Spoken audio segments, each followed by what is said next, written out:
Line Setters, I'm Megan. Welcome to today's Grade 10's Math Show. Today we have a special revision lesson on algebraic expressions and exponents prepared for you.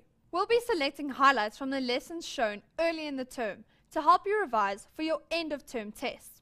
You can download the notes for today's show on learnextra.co.za/live.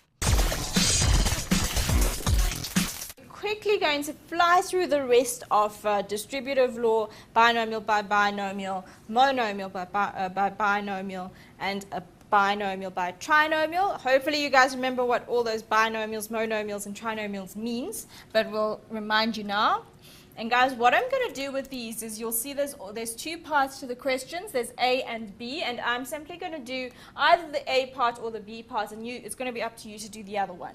Okay, in this example, when they say simplify the following expressions by expanding, I'm going to look at B, simply because we haven't done an example with the number behind the brackets. Okay, we've always done them so far with the number in front, so let's look at what happens when the number is behind the bracket or behind the binomial. So here we're looking at a binomial, 2 terms, by a monomial, 1 term. Okay, so remember the rule stays exactly the same whether the number's in front or the number's behind the bracket. We're going to times the number by every term inside the brackets. Okay, so, and I'm going to fly through this because I think a lot of you guys have the gist of it now. Minus 6 times positive 2. Remember to multiply your signs first. A minus times a plus will give us a minus, and 6 times 2 is 12. All right, then we're going to multiply the negative 6 by the negative 5p, multiplying your signs first. Minus times a minus is a plus. 6 times 5 is, whoopsie, that pen is going a bit wonky, and it was behaving for the first time. So minus times a minus is a plus. 6 times 5 is 30. 6 times 5p is 30p. All right, so as I said, guys, flying through these because I can see from the page and the comments that you guys really understand this section. Okay, so for the next one, we are multiplying a binomial by a binomial, so that means 2 terms by 2 terms, all right? I'm going to do the A part, and you guys can try the B parts at home. Okay, so we've got 2x minus 2 times 3x plus 8. Now, a lot of you guys would have learned to multiply this, not just by distributing each term, but you would have learned something called FOIL. Okay, and what FOIL tells you is the order in which you should multiply each of the terms. So first, outers, inners, last. Okay, and sometimes it's called the kitty method and all sorts of other names, but remember your basic concept that you're using here is distributive law. You're multiplying every term in the first bracket by every term in the second bracket. Okay, so I'm going to multiply every term in the first bracket by every term in the second bracket. Okay, so let's have a look if we do that. So I've got 2x, positive 2x times positive 3x. 2 times 3 is going to give me 6. X times x is x squared, because remember we use our rule for exponents and we add the powers. All right, then we're going to multiply 2x by 3x. Oopsie, sorry guys, I just did that. 2x times 3x is going to give me 6x squared minus 2 times positive 8. Remember to multiply your signs. A minus times a plus is a negative. 2 times 8 is 16. And then we're going to times 2x by 8, and we're going to get 2 times 8, positive 2 times positive 8 is 16, and x times 1 is just x. And then lastly, minus 2 times positive 3x, a minus times a plus is a minus, 2 times 3 is 6, and x times 1 is just x. Now remember, when you get to this point, you need to look at your question and see, do we have like terms? Yes, we do. So we add the like terms. So I'm going to get 6x squared plus 16x minus 6x is plus 10x. And minus 16 will just bring down because there are no other terms to add that to. All right. Okay, so I hope you guys are all following and you're breezing through that section, which I think you will be doing. And Indy, do we have any questions? Oh, I don't have any questions. I just want to say one more thing. I'm just so excited to be back here on air. This is our first show, Mindsetters, for the year, grade 10s, and it's especially for you. And I know that there are a whole bunch of you are tuning in not only on Facebook, facebook.com/learnextra, and on Twitter, but you are really, I can't believe how many guys are actually tuning in. I've got Sasanda who says she cannot wait for the grade 11 lesson.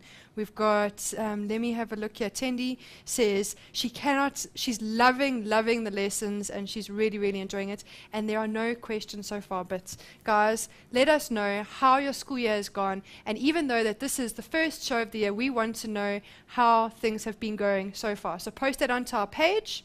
And what I'm going to do is I'm going to send it straight back to Natasha. All right. Okay, guys, so we're really going through this quite quickly now because a lot of you understand your basic concepts. We're now going to look at multiplying a trinomial by a binomial. So remember, that's 3 terms by 2 terms. I'm going to have a look at A, and you guys can try B at home.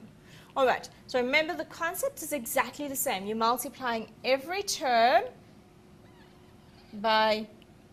in the one bracket by every term in the other bracket.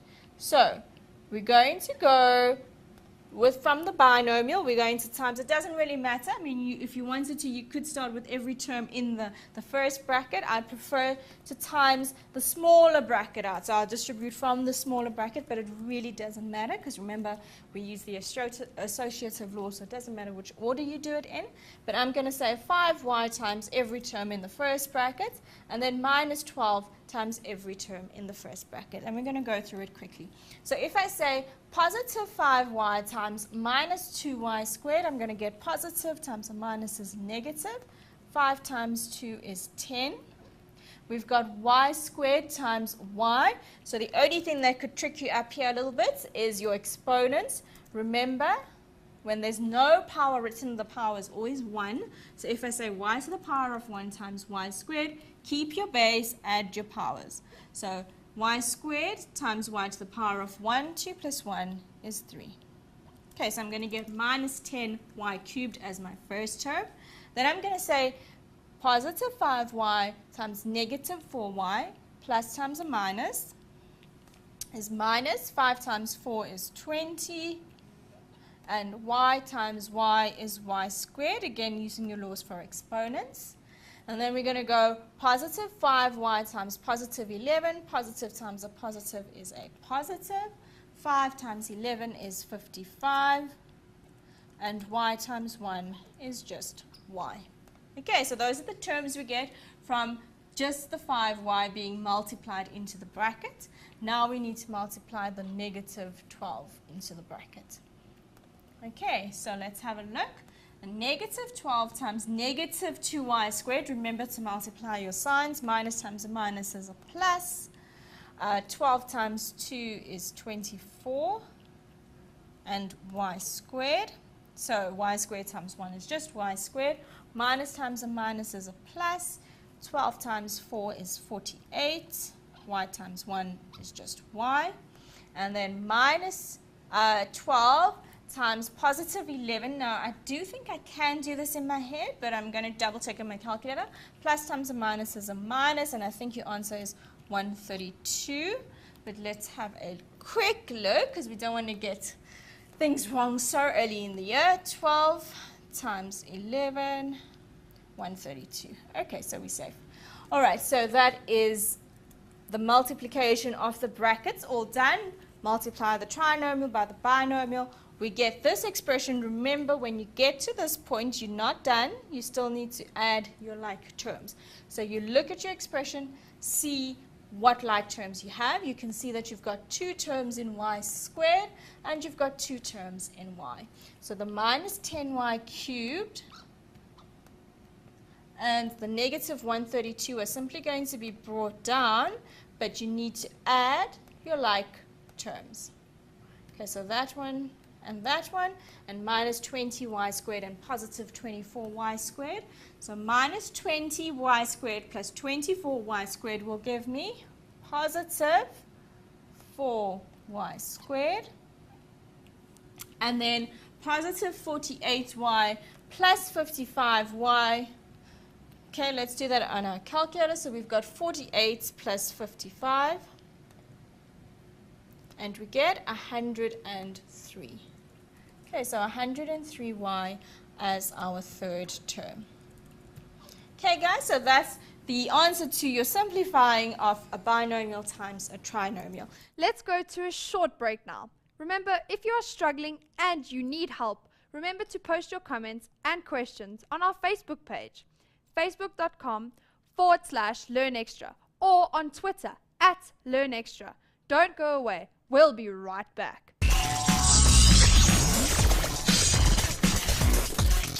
Welcome back, guys. Let's get into some more revision. Over to you. Now let's go and tackle some questions that deal with that, with revising those four, well, actually five, if you want to call the sum and difference of cubes into two different ones. But really it's the four basic units or the tools that we use to factorize. First rule is always to analyze and to ask yourself, have I got a common factor? And if I do, then I'm going to remove that common factor. And remember that to take out a common factor, to remove a common factor, simply is the inverse of what I was doing if I'd multiply by using the distributive law. So I would be dividing by that factor. And then mentally you should be multiplying back to see if you'd get back to the original. So we've got, first question is to factorize this expression. And I would always ask that you would analyze and talk to yourself in terms of what you're seeing. I'm seeing a polynomial. There are four terms. And my job, when I see the word factorize, is to get the expression into one term. So my whole job is to find one term out of those four. And before we jump in, it's not a trinomial, it's not the difference of squares because I've got four terms. So therefore has to be, and there's no cubes there, so it has to be a common factor that exists there. So if we look at it carefully, out of the four, we notice that this x squared and this term here, they both have got an x in them. And we also notice that this one and that one have got an a in them. So we're going to factorize by grouping, by taking out the x, and we are left with, what are we left with? If you take out x, what you're saying is x squared divided by x gives me x, and negative 2x divided by x gives me negative 2. Now, young grade 10s, you are budding mathematicians. You cannot just, mathematics isn't done just one direction, one route. You need to always verify that what you're doing is in fact correct. So accuracy is paramount. And in order to check our work, if we've just divided, we can now check by multiplying. So if we tested x times x, we do get x squared, and x times negative 2 is negative 2x. And factorizing is one of those topics in maths that you can check your work. You can verify your accuracy by just going to check that what you've done is actually correct. You don't have to wait for somebody to tell you whether you're right or not. You know by your checking mechanisms that it's correct. So it's basically almost like an accounting tool that you can have, like a balance or a journal that you can actually check. These things balance, they match, they make sense to me. With the yellows, what is that's a common factor? Would you say that the common factor is a, and then I'm left with minus x plus 2? Would you say that that's correct? Okay, no, that is not correct, because these four terms don't give me one term. I've now got that as one term. What I've done is I've isolated the two blue terms to give me one term, and I'm getting those two into one term. So there is a missing sign over here. Okay? And in mathematics, very often, you're trying to say something, and you'll write statements like this, and then you won't go anywhere because there's a breakdown. So if I have four terms, you've broken it into two, I have to see a sign that separates those two. It's not a times sign that separates these two. It's actually a positive sign. So I could take this out as an A, but then I have to have a plus A. I've taken out a plus A.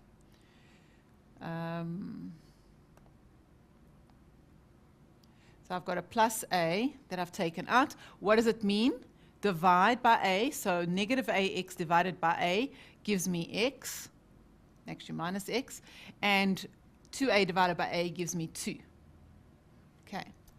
Now, if you take out that positive A, you get left with this yellow bracket, which in terms of variable and number look identical, except for a sign. So if you look at this one, that's a negative X, that's a positive X, that's a positive 2, that's a negative 2. In mathematics, when two brackets have the same variable and same numbers, but they are different in terms of signs, we know we can take out a common sign. So therefore, we can say that if I have an X times an X minus 2, and I take out a negative 1 as a common factor, then I've got an X minus 2. In that way, I've now made, let's use this one. I've got this X minus 2 as now a common factor. So factors can be numbers, variables, and brackets. They can operate in 3 different ways. So if I take out this X minus 2, and that becomes our common factor, X minus 2 as a common factor, I'm now left with what? Out came the X minus 2, so I'm dividing by X minus 2 goes in there once, I'm left with X, and I've taken out the X minus 2, I'm dividing by X minus 2, so I'm left with A. Right, so that's my common factor. Then we can factorize a trinomial, but I'm going to make it easier for myself, and I'm going to say, hang on, I can see that 3 is a common factor. So if I take out 3, I'm left with 2x squared minus 5x minus 3. And that trinomial now can go into 2 brackets. The first term is 2x times x. The last term is 3, so 3 and 1. And if you look at your inners and your outers, I'm getting a 3 and a 2, and that's not going to give me 5. So I need to just edit that slightly and say that doesn't work because I need to get a 3 and a 1. So now I've got negative 6 and I've got positive 1. So I've now got the factors. And if I check, negative 6 plus 1 is negative 5, and 1 times negative 3 is negative 3. Can you see how you can verify your work and you can check it out? Let's go to a short break now. Remember, if you are struggling and you need help, remember to post your comments and questions on our Facebook page, facebook.com/LearnExtra, or on Twitter @LearnExtra. Don't go away. We'll be right back.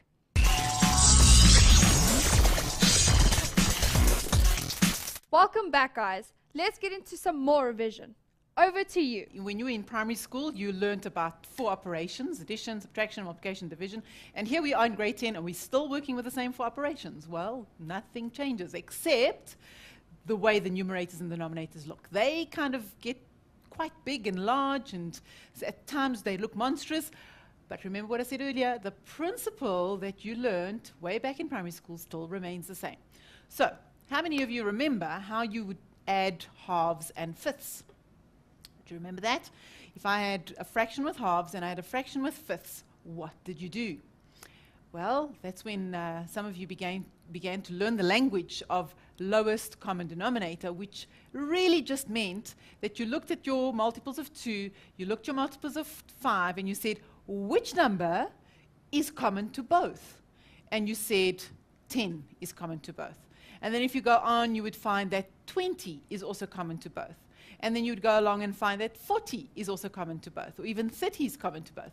So between the multiples of 2 and 5, you have many options of a common number that both 2 and 5 can go into. And in order to add fractions, we don't want to go far down the list and find that special number. We want to work with the smallest one because it will reduce the arithmetic that we're working with. So, if we look at 2 and 5, what would be what we call the lowest common multiple? Now, because we're working with fractions, we are looking at the lowest common multiple of those two denominators. And that's why we call it the LCD. It's just the lowest common denominator between two fractions. But we're not really looking at the denominators alone. We're actually looking at the common multiples that those two numbers have got. And so I'm going to work with a fraction that works with halves and fifths to start off with. Let's have a look. Okay, so we're going to go straight on to the example. Here we've got a classic example of, we've got halves, x over 2, we've got fifths, x over 5, and then we've got that constant 3. Now, if you remember 3 as a whole number, 3 is actually 3 over 1. So we really are still adding in halves and fifths because we've got the other one as 1. And whatever we choose from the halves and fifths will also work with a denominator of 1. Right, so we've already spoken about what is the common multiple between 2 and 5. When we go down the list, 2, 4, 6, 8, 10, we've got 5, 10. So 10 is the number that both 2 and 5 can go into. And so we say that we can now write, let's see. All right, before we do that, it's 3 wholes, we've spoken about that, is that we'd like to write each of these fractions, x over 2, we'd like to write it as something over 10. We'd like to write the fifths as something over 10. And we'd like to write the whole as something over 10. Okay, so what must we do to halves to get it to tenths? We must multiply it by 5. But we say that whatever we multiply the denominator by, we also multiply by the numerator, because a number divided by itself is 1. And when you multiply something by 1, it doesn't change its value. So when we say we multiply both denominator and numerator by the same value, in essence, what we're doing is multiplying by 1. So we're not changing anything. So it's a very clever tool to help us to not change the value. Fifths, how do I get fifths to tenths? I would multiply by 2 numerator, denominator. And wholes, how do I get them to tenths? I would multiply by 10, both numerator and denominator. So that's what's going to happen in our next step. We would get,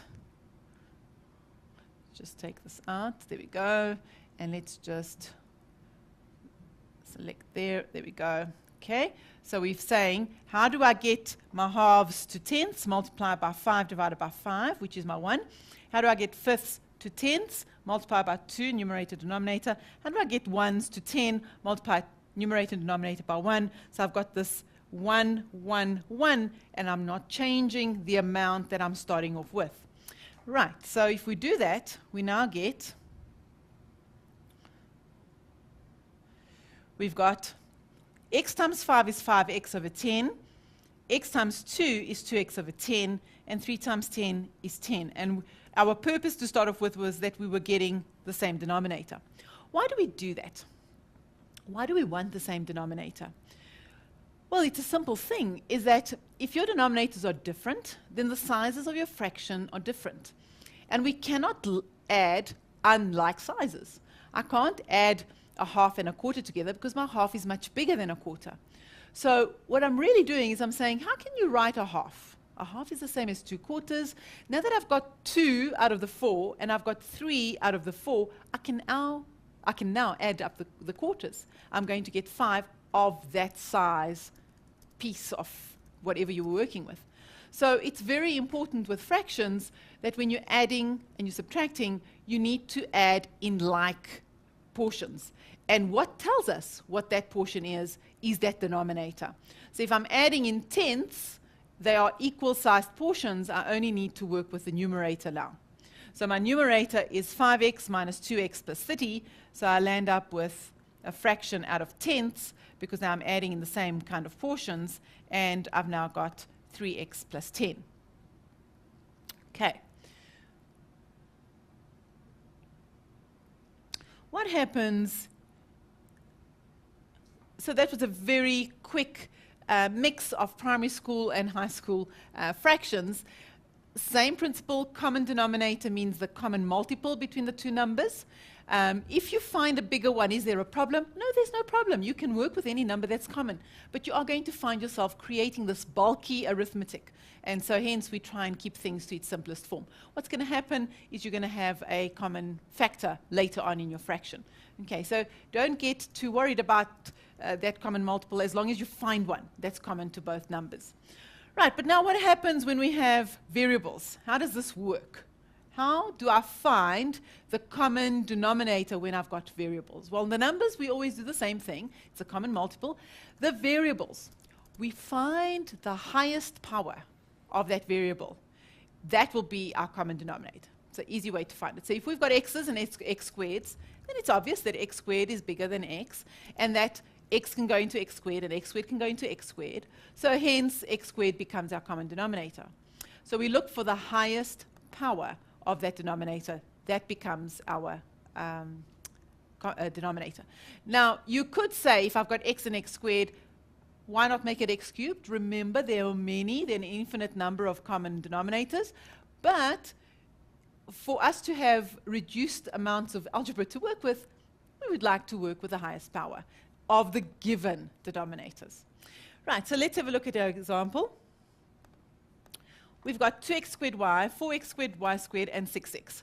Deal with one thing at a time. Let's deal with the coefficients first. So we've got a 2, 4, 6. 2, 4, 6. What is the common multiple between 2, 4, 6? It's not 2, it's not 4, it's not 6.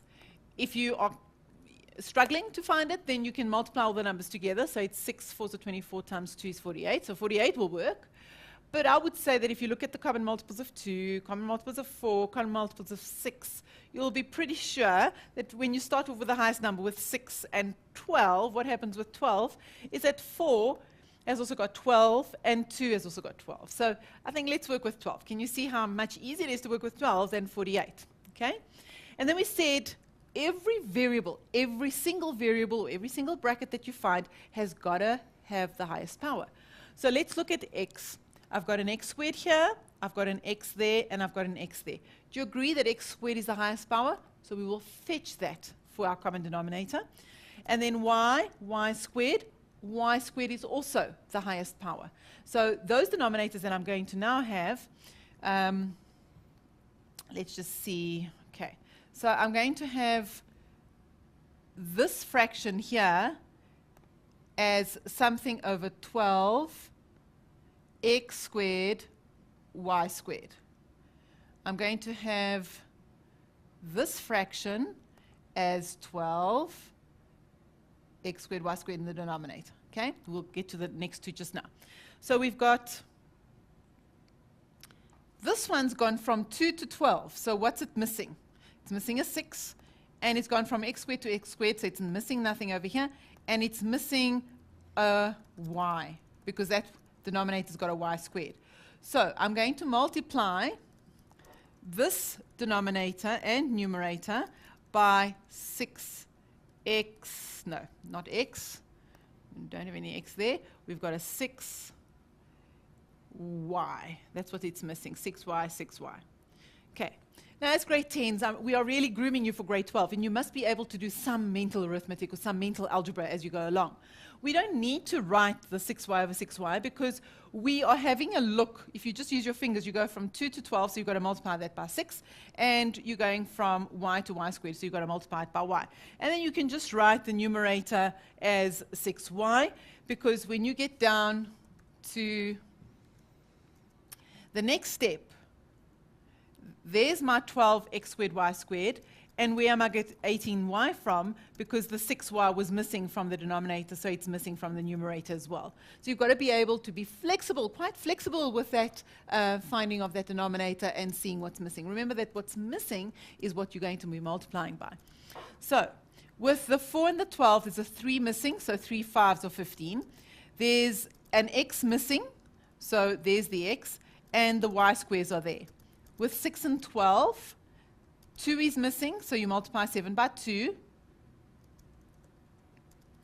and x has only got one x, so there's an x missing, so there he is, and there's a y squared missing. Then 4 is always written as a 1. So this is 4 over 1. So the whole denominator has got to be multiplied by that 4, so it's minus 48 x squared y squared. So same principle. I've got to find the common denominator, and I've got to find what factor I need to multiply each denominator by in order to make it an equivalent fraction. And what I do to the denominator, I also do to the numerator in terms of multiplication. So I can now keep going.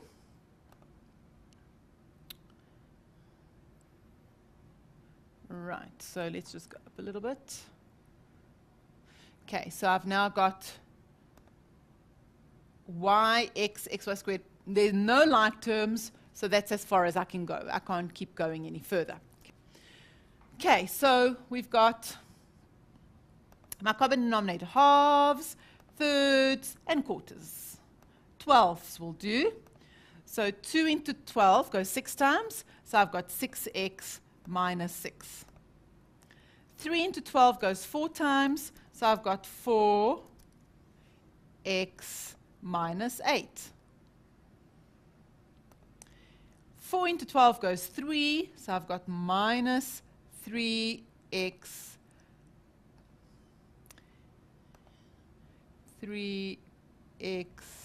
plus 9. All right, so we now have 6 and 4 is 10. 10 minus 3 is 7. And I've got minus 6 minus 8, or 9, is 1. And that is minus 5 over 12. So when everything is in 12ths, I can now add. Let's go to a short break now. Remember, if you are struggling and you need help, remember to post your comments and questions on our Facebook page, facebook.com/LearnExtra, or on Twitter @LearnExtra. Don't go away. We'll be right back.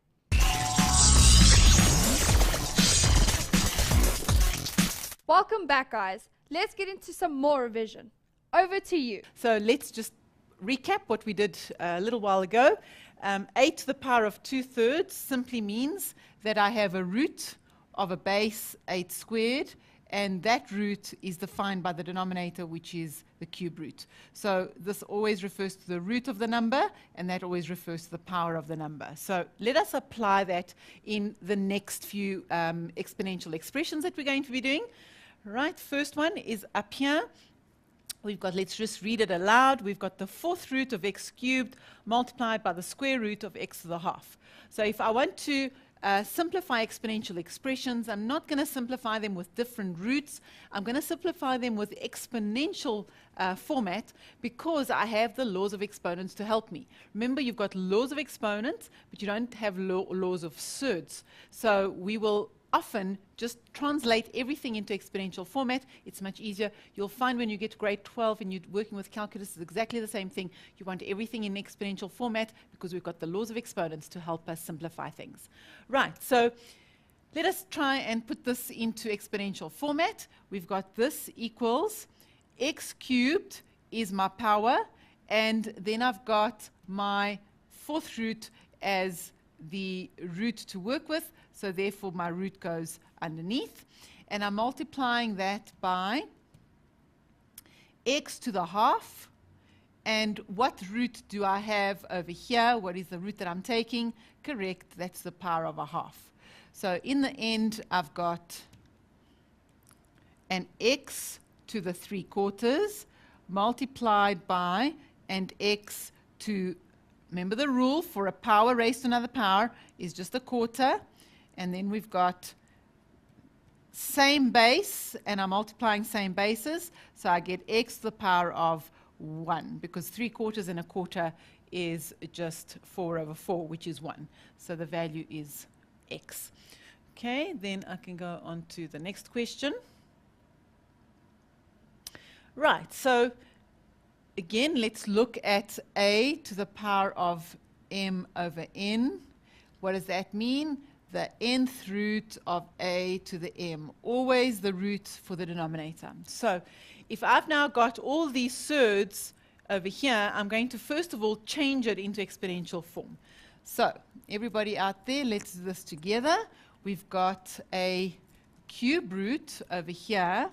So we've got an a squared times a b to the minus 6, all to the power of cube root. So it's to the power of a third. And notice what I'm doing now. I'm writing the product that's underneath the root first, and I'm raising it to the root, which is a third. And I'm multiplying that by,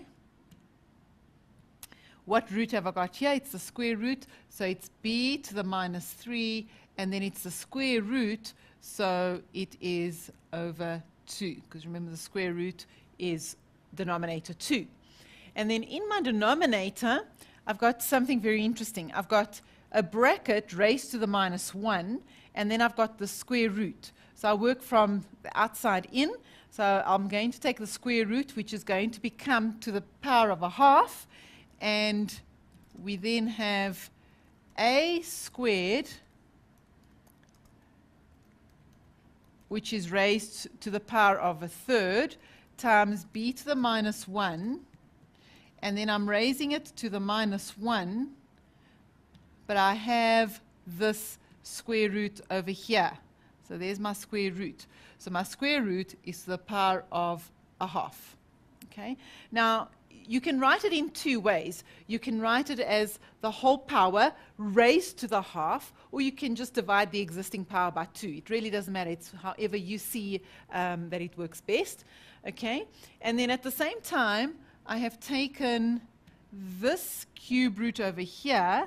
Already, I've changed this number here into a to the 2, and then it's the cube root, so it's 3 there. Okay, so that number's been changed into its third form. That one stayed, b to the minus 1. It was all raised to the minus 1, there it is, and then we had the square root. So there was a lot of changing from surd into exponential format. Why are we doing that? Why are we changing to exponential format? Because we can use the laws of exponents. We have got laws to help us simplify exponential expressions. Right, so we've changed the cube root, we've changed the square root, and we've changed. So we've, in today's technological world, we would say we've reformatted the expression. So it's the same expression, but just in a different form. That's all that's happened to it. Okay, so now let's do some multiplication. We've now got, let's just go up a little bit. Okay. We've now got two bases. Can you see the product? And we're raising it to the power of a half. So each of those is going to be raised to the power of a third. We've then got two bases over here, and each one is going to be raised to the power of negative a half. So let's do that together. A to the 2/3 times b to the minus 2 times b to the negative 3/2. We're dividing by a to the power of negative a third and b to the power of a half. Okay, now we've got only base a and base b. We're multiplying, we're dividing, so we're going to group those together. So we're going to get a to the power of 2/3. When we divide the same bases, we subtract our exponents. Multiplied by b, same base, add exponents, so it's minus 7/2, and we subtract this one. Okay, so when it's same base and we're multiplying the same bases, we add our exponents, so that's -4, -3 is -7, and we're dividing by b to the half, so we're subtracting that exponent. Right, so now it's a simple exercise of a to the 3/3, which is just a, multiplied by b to the -4, and if I write this as a positive exponent, then I would get a over b to the 4. Okay, so a lot of work going on there. We first format the surd to become an exponent, and then we use our exponential laws. And I would suggest keep your exponential laws next to you all the time so you can verify if I'm multiplying, if I'm dividing. Remember, there are no laws for addition. For addition, you add the terms. There are the algebraic laws for terms, but there are no laws that govern the exponents around terms. Well, guys, we've come to the end of today's show. Thanks for joining me.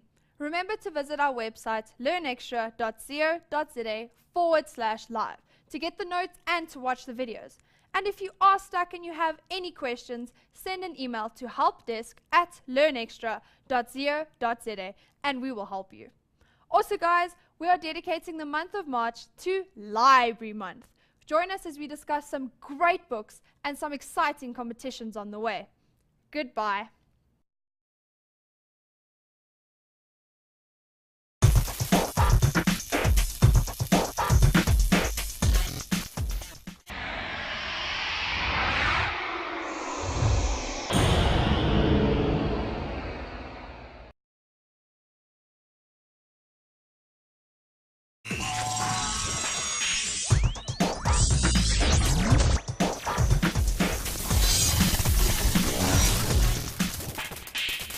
Hi Mindsetters, I'm Megan. Welcome to today's Grade 10's Math Show. Today we have a special revision lesson on algebraic expressions and exponents prepared for you. We'll be selecting highlights from the lessons shown early in the term to help you revise for your end of term tests. You can download the notes for today's show on learnextra.co.za/live. Quickly going to fly through the rest of distributive law, binomial by binomial, monomial by binomial, and a binomial by trinomial. Hopefully you guys remember what all those binomials, monomials, and trinomials means, but we'll remind you now.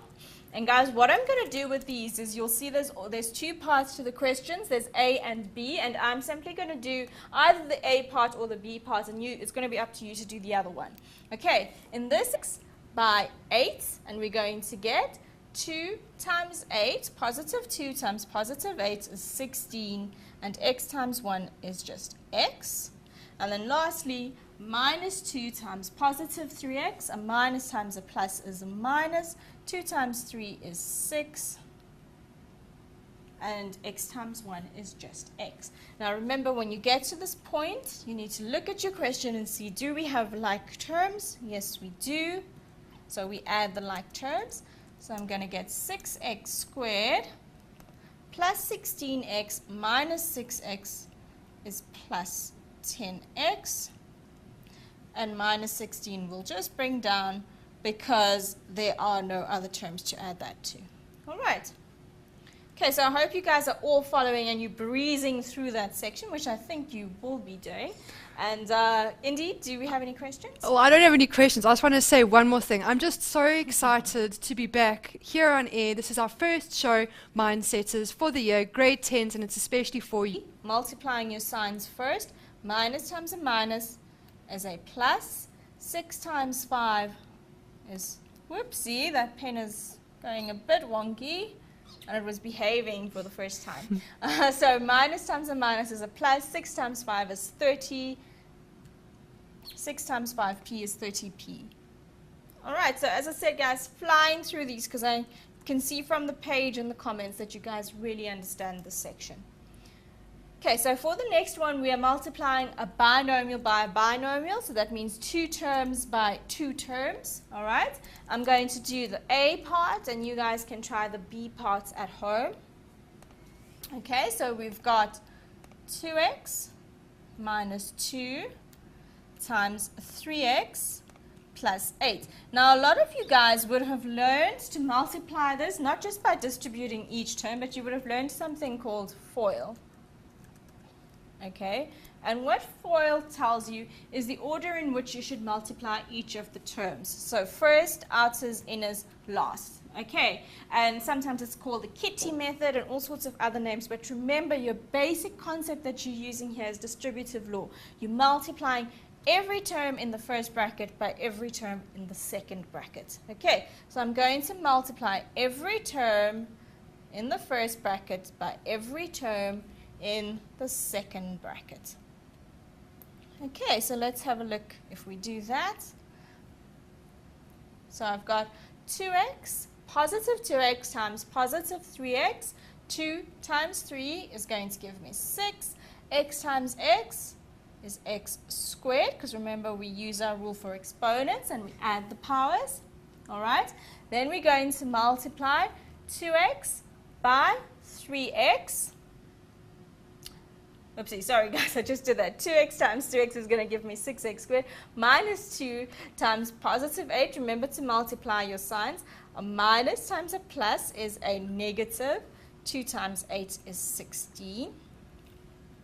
And then we're going to times 2x. Example, when they say simplify the following expressions by expanding, I'm going to look at B simply because we haven't done an example with the number behind the brackets. Okay, we've always done them so far with the number in front. So let's look at what happens when the number is behind the bracket or behind the binomial. So here we're looking at a binomial, 2 terms, by a monomial, 1 term.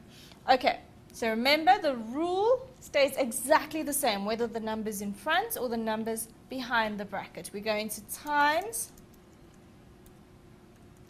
the number by every term inside the brackets. Okay, so, and I'm going to fly through this because I think a lot of you guys have the gist of it now.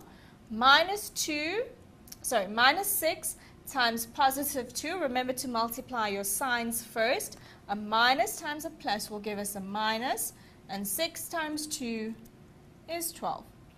All right, then we're going to multiply the negative 6 by the negative 5p.